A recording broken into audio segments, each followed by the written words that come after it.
सांसद जी, क्या माहौल है लोगों के बीच लगातार जा रहे हैं? बहुत अच्छा है।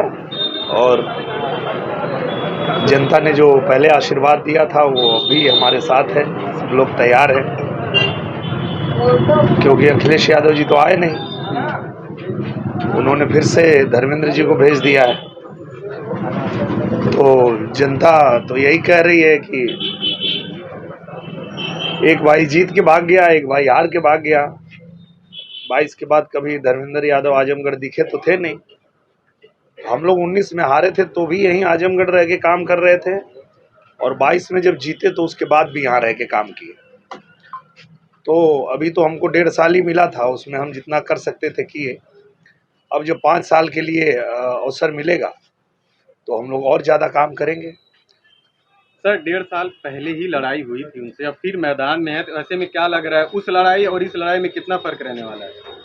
फर्क ये है कि इस बार हम लोग और बड़ी जीत हासिल करेंगे, क्योंकि जो लोग 22 में हम लोगों से नहीं जुड़ पाए थे वो भी अब जुड़ रहे हैं। और सब लोग ये बात कह रहे हैं कि जब नरेंद्र मोदी ही प्रधानमंत्री बनने जा रहे हैं तो आजमगढ़ 1.5 साल सरकार के साथ रहा और इतना सारा काम हुआ आजमगढ़ में, तो अब जो है नरेंद्र मोदी जी के साथ ही, भारतीय जनता पार्टी के साथ ही आजमगढ़ खड़ा होगा। सर, विपक्ष के लोग लगातार निशाना साधते रहते हैं, पर वैसे में कह रहे हैं कि वादे दावे बहुत करते हैं लेकिन धरातल पर कुछ होता नहीं।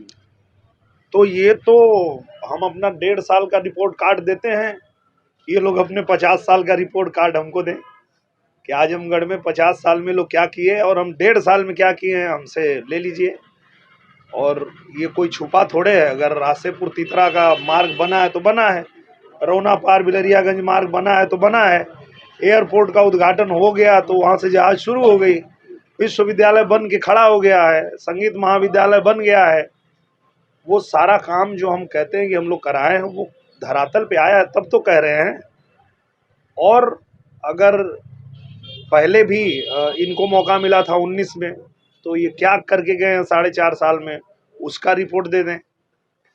या 22 में जब धर्मेंद्र यादव हारे तो हारने के बाद कई दिन आजमगढ़ आए हैं, वही आप उनसे पूछ लीजिए। सर, भैया भाभी का इंतजार था, ऐसे में छोटे भाई आ गए हैं, तो क्या लगता है अखिलेश जी क्यों आजमगढ़ को फिर से नहीं चुने? क्योंकि अखिलेश यादव जी को ये बात बहुत अच्छे से पता है कि अगर बसपा का गठबंधन 19 में नहीं होता तो अखिलेश यादव जी 19 में ही हार गए होते। तो उनको ये साफ पता है कि अब आजमगढ़ आएंगे तो हार जाएंगे, तो इसलिए वो नहीं आए। सर, ऐसा अनुमान लगाया जा रहा है गुड्डू जमाली की भी अहम भूमिका रही, ऐसे में अब वो भी सफाई हो गए हैं, तो क्या लगता है ये सफर मुश्किल होगा आपके लिए? एक व्यक्तिगत किसी के जाने से कोई फर्क इसलिए नहीं पड़ता है कि अगर बसपा पूरा गई होती, बसपा के साथ हुआ होता गठबंधन, तो लगता कि हाँ भाई वो मजबूत हो गए।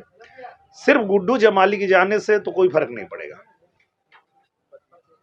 पर हमारे डम्पी जाने वाले हैं तो उससे आपको कितना असर पड़ेगा?